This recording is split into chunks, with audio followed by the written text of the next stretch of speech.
People who live along the Texas border are weighing in on the border crisis and the decision by both President Biden and former President Trump to visit different cities on the same day. This comes after illegal border crossings hit an all-time record in December. Fox's Mills Hayes live in Brownsville. And Mills, why'd President Biden go there? Hey, Mike. Well, 5 years ago when President Biden was running for office, he told asylum seekers to surge the border. Since then, more than 7 million migrants have crossed into the U.S., and this is his second trip back to the border. He's trying to show Americans that he's serious about border security. Immigrants have been coming to Brownsville for decades. Our town, the families here, we're all immigrants, and so there's a lot of understanding.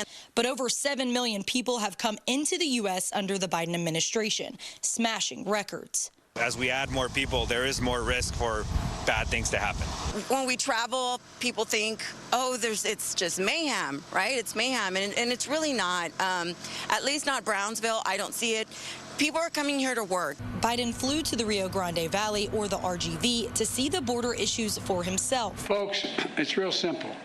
It's time to act. It's long past time to act. They desperately need more resources, need more agents, more officers, more judges, more equipment in order to secure our border. 300 miles northwest, former President Donald Trump is in the Del Rio sector in Eagle Pass. I call him Crooked Joe because he's crooked. He's a terrible president, the worst president our country's ever had, allowing thousands and thousands of people to come in from China, Iran, Yemen, the Congo, Syria, and a lot of other nations. The Del Rio sector has seen twice as many migrant encounters as the RGV sector, but both areas are seeing a drop in illegal crossings as migration shifts toward Arizona.